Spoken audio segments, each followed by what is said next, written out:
नमस्कार, मी राहुल रणदिवे, दैनिक जनमत सोलापूरसाठी आपण घेतो सोलापूरचा विकास हा कार्यक्रम. आणि ह्या कार्यक्रमामध्ये डॉक्टर साहेबांनी ह्या भुईकोट किल्ल्यावर एक पुस्तक लिहिलंय. म्हणजे महाराष्ट्रातले जेवढे काय मराठी आहेत त्यांचा शेवटचा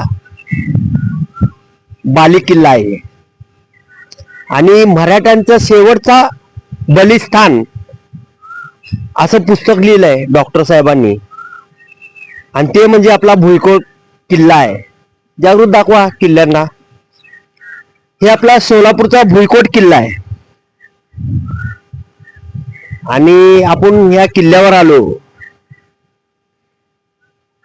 किल्ला दाखवा पूर्ण सगळा आणि डॉक्टर साहेबांना बी दाखवा जागृत.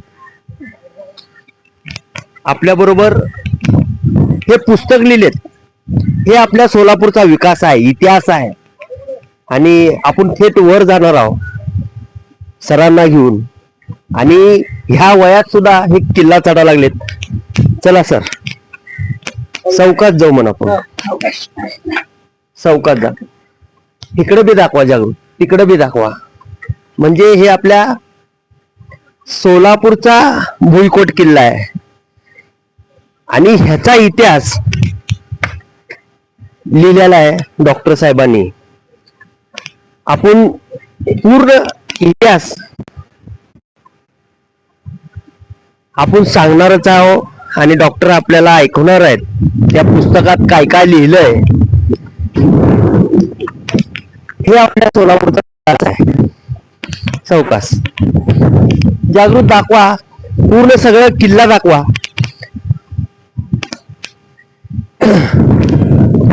संपूर्ण दाखवा, गोल फिरवून दाखवा सगळा. हे आपल्या सोलापूरचा भुईकोट किल्ला आहे आणि ह्याच किल्ल्यावर त्यांनी पुस्तक लिहिलंय.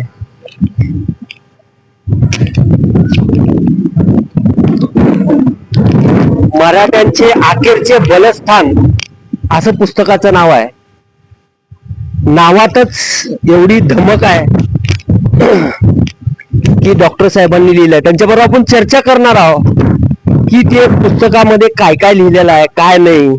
आपल्या सोलापूरचा विकास आणि इतिहास हे दोन्हीही सांगणार आहेत. डॉक्टर साहेब नमस्कार. नमस्कार. पुस्तकाचं तर नाव एकदम जबरदस्त आहे. त्या पुस्तकाच्या नावाप्रमाणे पुस्तकात काय आहे असं लिहिलेलं? पुस्तकामध्ये मुख्य असं आहे की सोलापूरच्या किल्ल्याचं महत्व जे काही आहे ते महत्व हे मी इथं प्रतिपादन करण्याचा प्रयत्न केलेला आहे. तर बहामनी साम्राज्य हे 1347 मध्ये स्थापन झालं आणि साधारणपणे 1400च्या सुमाराला हा किल्ला बांधला गेला. आणि त्याच्यानंतर एक लष्करी तळ म्हणून या किल्ल्याचा तेव्हापासून वापर हा चालू होता. बहामनी साम्राज्य गेल्यानंतर पुढे आदिलशहा, निजामशहा यांनी हा किल्ला जो आहे तो आपल्या ताब्यात ठेवण्याचा प्रयत्न केला. याचं कारण असं की प्रत्येकाला त्या दोघांनाही अहमदनगर आणि विजापूर याच्यावर लक्ष ठेवण्याचं, हे त्याच्यावर त्याचं नियंत्रण किंवा ते ठेवण्यासाठी त्यांनी या दोन्ही किल्ल्यावर लक्ष ठेवण्यासाठी हा किल्ला बांधला गेला. तर टेहळणी त्यांना करता आली असती तर हे ते जास्त सोपं होतं. त्यामुळे त्यांनी हा किल्ला हा जो बांधला तर त्याच्यानंतर हा किल्ला सारखा ताब्यात ठेवण्याचा प्रयत्न केला. त्याच्यानंतर मुघल इथे आले आणि त्याच्यानंतर मराठ्यांच्या ताब्यामध्ये हा किल्ला होता. आणि त्यावेळी 1818 मध्ये ही शेवटची लढाई ब्रिटिश इंग्रज आणि मराठ्यांच्या तिसऱ्या लढाईतली शेवटची लढाई जी काही आहे ती शेवटची लढाई ही या किल्ल्यामध्ये झाली. आणि त्याच्यामध्ये अर्थात मराठ्यांचा पराभव झाला आणि मग हा किल्ला जो आहे तो ब्रिटिशांच्या ताब्यामध्ये गेला. मला सांगा, जसं तुम्ही लिहिलंय मराठ्यांचा अखेरचा बलस्थान, कसं बलस्थान झालं मराठ्यांचा? बलस्थान म्हणजे शेवटची जी काही लढाई आहे ती शेवटची लढाई या किल्ल्यात झाली आणि ती झाली ती व्हायच्या आधी ब्रिटिशांना वाटत होतं की शनिवारवाडा ही त्यांची राजधानी जरी पडली तरी सुद्धा कदाचित सोलापूर हे झुंज देऊन कदाचित ते मराठे राखतील आणि ते आपल्या ताब्यात येणार नाही असं त्यांना वाटत होतं. त्याच्यामुळं त्यांना ती सारखी भीती वाटत होती म्हणजे युद्ध करण्याची. म्हणजे पहिल्यांदा त्यांनी तिथे सामोपचाराने सगळं घेण्याचा प्रयत्न केला, एका माणसालाही पाठवलं होतं, पण त्याचा काही उपयोग झाला नाही. तर त्यांनी युद्धाची काही आहे, युद्धाची शक्यता ही निर्माण झाली. आता युद्ध झालं, पण युद्ध झाल्यानंतर मराठ्यांचा पूर्ण पराभव झाला आणि मराठ्यांची फौज त्यावेळी उधळली गेली आणि त्याच्यानंतर हे शेवटचं ठिकाण होतं की मराठी साम्राज्यातलं की ते ठिकाण हे ब्रिटिशांच्या ताब्यात आल्यानंतर त्यांच्या ताब्यात म्हणजे मराठ्यांचा पूर्ण पराभव झाला आणि त्यांच्या ताब्यात भारत हा गेला 20%. मला सांगा, ज्या टायमाला हे किल्ला हातातून गेला त्यावेळेस मराठे आपल्या सोलापूर जिल्ह्यामध्ये किती होते त्या पुस्तकात लिहिलेलं आहे का? तसं काही लिहिलेलं नाही. मराठी म्हणजे शेवटी काय आहे की महाराष्ट्रात जन्मलेला तो साधारण मराठी माणूस असं ते थोडंच होतं. ते काय आपण जातीचं वगैरे जे म्हणतो ना की साळी माळी कोळी वगैरे हे सगळे, तसं काही नाही, सगळे मराठीच आहेत. मराठी म्हणजे महाराष्ट्रात ज्याचा जन्म झाला की ती त्यावेळीची जी लक्षात असू दे, महाराष्ट्रात ज्यांचा जन्म झालाय ते सगळेच मराठी आहेत आणि सगळे सर्व धर्म समभावाची भाषा घेऊन आपल्या सोलापूर शहर असेल किंवा जिल्हा असेल अख्ख्या महाराष्ट्रामध्ये चाललं जात आहे. हा, आणि हे सगळे मिळून हे इथे लढले ब्रिटिशांच्या बरोबर आणि अर्थात त्यांचा दुर्दैवाने पराभव झाला, पण एकी त्यांची होती आणि सगळे सगळे एकमेकांना सांभाळून होते. मला सांगा, ज्या टायमाला आपल्या भारतामधून ब्रिटिश निघून गेले तो पहिला शहर आणि आपला जिल्हा म्हणून ओळखलं जात आहे. हा, जरा सोलापूरकरांना तेही इतिहास सांगा. साधारणपणे 1930 मध्ये महात्मा गांधींना अटक झाली आणि ती झाल्यानंतर इथे आपल्याकडे प्रचंड क्षोभ जो काही आहे तो सोलापुरात हा वाढला, सगळ्यांना प्रचंड संताप आला आणि त्याच्यानंतर त्यांनी काय केलं की जो दिसेल ब्रिटिश त्याला मारायला किंवा त्याला हाकलायला अशी सगळी सुरुवात केली आणि त्यावेळी ब्रिटिशांनी घाबरून सोलापूर शहर सोडलं. 8 ते 12 मे 1930 हे दिवस सोलापूर जिल्हा हा स्वतंत्र होता. इथे मराठ्यांचं म्हणजे मराठी नाही, काँग्रेसचं शासन जे काही आहे ते काँग्रेसचं शासन हे इथे होतं. तर 3 दिवस हा शहर स्वतंत्र होतं. मला सांगा साहेब, त्या पुस्तकामध्ये काय काय असं लिहिलेलं आहे महत्वाचं ह्या किल्ल्याबाबत किंवा पूर्ण ह्या किल्ल्याचा इतिहास काय काय लिहिलेला आहे? यामध्ये एक गोष्ट अशी आहे की एक तर हा तट आणि बुरुज एवढंच इथे शिल्लक आहे, बाकी काही नाही. आम्ही याला एंड ऑफ द कल्चर असं त्याला म्हणतो. हा संस्कृतीचा शेवट आहे. मग याच्यामध्ये काय की हे सगळं पुस्तक काही होऊ शकत नाही. मग त्याच्यामध्ये काही जनरल माहिती ही दिली आहे आणि इथे या किल्ल्याच्या संदर्भात जर सांगायचं झालं तर त्याच्यामध्ये किल्ल्यावरती ज्या ज्या राजवटींनी राज्य केले त्याच्यामध्ये कल्याणचे चालुक्य आहेत, म्हणजे आता ते मंदिर आहे ते त्याच्या आधीचं आहे. तर कल्याणचे चालुक्य, त्याच्यानंतर देवगिरीचे यादव, त्याच्यानंतर बहामनी म्हणजे ज्यांनी हा किल्ला बांधला ते बहामनी, त्याच्यानंतर अहमदनगरची निजामशाही आणि विजापूरची आदिलशाही, मुघल आणि मराठे हे इथे होते. आणि मुख्य असं आहे की हा किल्ल्याच्या इतिहासाची जी काही साधनं आहेत ती साधनं आणि त्या साधनांच्या द्वारे हे ते लिहिला गेलेलं आहे. साधनं म्हणजे इथे सय्यद अली तबातबा म्हणून हा पश्चिम आशियातला एक प्रवासी होता, तो इथे आला होता आणि त्याच्यानंतर आणखीन एक प्रवासी हा इथे आला. या दोघांची जी काही ही साधनं आहेत ही साधनं ही त्याला उपयुक्त अशी आहे. म्हणजे आदिलशहा आणि निजामशहा यांचं चरित्र हे त्याच्यामध्ये लिहिलं आणि त्याच्यामध्ये काही असे उल्लेख आहेत की हा इकडे चालून आला, तो तिकडे चालून आला आणि मग त्याच्यानंतर त्यांच्यात युद्ध झालं आणि मग त्याच्यानंतर काय म्हणता येईल याचा पराभव झाला, त्याचा पराभव झाला. ही सगळी अशी विस्कळीत आणि एक एक वाक्यातली माहिती जी काही आहे ती तेवढीच आहे, म्हणजे काय फार मोठं त्याच्यामध्ये नाही. याचं कारण असं, इथे राजा कधीच नव्हता. लक्षात असू दे, ह्या किल्ल्याला कधी राजा मिळाला नाही आणि राजा नव्हता, हे इतिहास आहे. हा, नाही, याचं कारण असं की हा फक्त एक मिलिटरी बेस म्हणून मानला गेला. फक्त लष्करी बलस्थान हे इथे होतं आणि त्याच्यामुळे काय, फक्त सैनिक हे इथे फक्त होते, बाकी काही नाही. फक्त एक महत्वाची घटना त्याच्यात सांगता येईल की अहमदनगरच्या निजामशहानी एक सगळ्या शाह्यांची एक बैठक या किल्ल्यात बोलवली.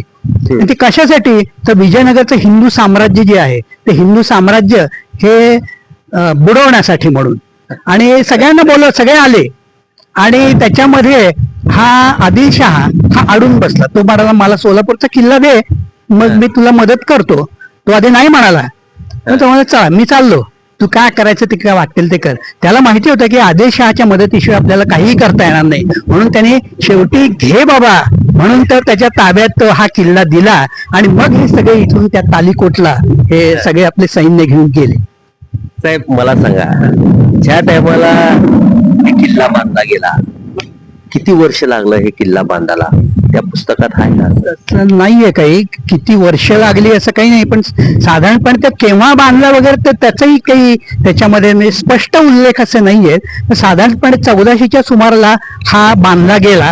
पण काय होतं की प्रत्येक वेळी समजा हा बुरुज पडला, त्या तटाला खिंडार पडलं, मग त्यांनी परत ते सगळं बुजवलं आणि परत ते नवीन बांधलं. असे सगळे जे उल्लेख जे काही आहेत ते उल्लेख त्या शिलालेखाचे जवळजवळ एक 1807-8 पर्यंत असे उल्लेख काही काही येतात. मला सांगा, या किल्ल्यामध्ये किती शिलालेख आहेत एकूण? एकूण शिलालेख मला तसं काही सांगता येणार नाही, पण जवळजवळ 30-35 तरी नक्कीच शिलालेख या किल्ल्यामध्ये आहेत. एक आता त्याची संख्या मला काही आठवत नाही, पण तेवढे मात्र किल्ले हे शिलालेख या किल्ल्यामध्ये मिळालेले आहेत. जेव्हा शिलालेख ज्या ज्या ठिकाणी बसवलं जात होतं, त्याचा उद्देश काय होता शिलालेख बसवण्याचा? शिलालेखाचा उद्देश एवढाच की पुढच्या पिढ्यांना त्याची माहिती जी काही आहे ती माहिती ही त्याच्यामध्ये तिथल्या त्या लोकांना तर त्या काळातल्या लोकांना तर ती माहिती व्हावीच, पण त्याच्यानंतर त्याच्या पुढच्या लोकांनाही ती माहिती व्हावी. कारण त्याच्यामध्ये त्यांनी असं लिहिलेलं होतं की चंद्र आणि सूर्य जोपर्यंत आकाशामध्ये आहेत तोपर्यंत हे इथे राहील, हे राहावं अशी त्यांनी अपेक्षा ही व्यक्त केलेली होती. अजून काय काय पुस्तकामध्ये लिहिलेलं? पुस्तकामध्ये आणखीन काही त्याच्यामध्ये फारसं त्याच्यात सांगता येणार नाही. याचं कारण असं की किल्ल्याशी संबंधित काही नाहीये, पण काही मी परिशिष्ट त्याच्यामध्ये दिलेली आहे. परिशिष्ट म्हणजे सगळ्यात महत्त्वाचं किल्ल्यातलं मंदिर, हे जे इथे मंदिर आहे तर त्याचे अवशेष उरलेले आहेत. कपिलसिद्ध मल्लिकार्जुन मंदिर असं त्याला म्हणतात. आणि हे किल्ल्याच्या आधी जवळजवळ 200 वर्षांनी बांधलेला आहे आणि त्याच्यानंतर हा 200 वर्षांनी म्हणजे 12व्या शतकात ते बांधलं आणि 14व्या शतकामध्ये हा किल्ला जो आहे त्यामुळं त्याच्यामध्ये 200 वर्षाचं अंतर हे तिथे आहे. पण आज काही शिल्लक नाही. राघवांकाचार्य म्हणून एक सिद्धरामेश्वरांचा समकालीन हा कवी होता, तर त्यांनी त्यांचं सिद्धरामचारित्र नावाचं एक चरित्र लिहिलेलं आहे. तर त्या चरित्रामध्ये त्यांनी असं म्हटलं की इथे 17 मंदिरं होती, आज तिथे काहीच दिसत नाही, काहीच कळत नाही आपल्याला. 17 मंदिर, बाकीची 16 गेली कुठे, किंवा ते एक जे आहे ते एक तेही देत नाहीये. चालतं बोलू.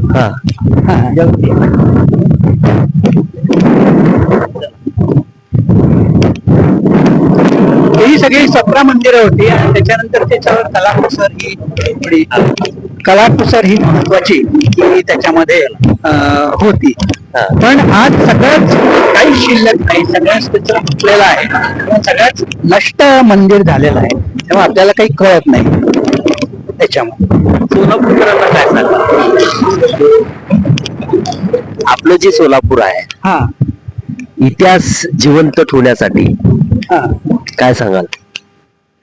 इतिहास जिवंत ठेवण्यासाठी सोलापूरकरांनी इतिहासाचं मनन, वाचन, चिंतन हे करावं आणि त्याच्यानंतर काय आहे म्हणजे आपापल्या ठिकाणचा जो काही इतिहास आहे तो इतिहास हा समजून घ्यायचा प्रयत्न करावा.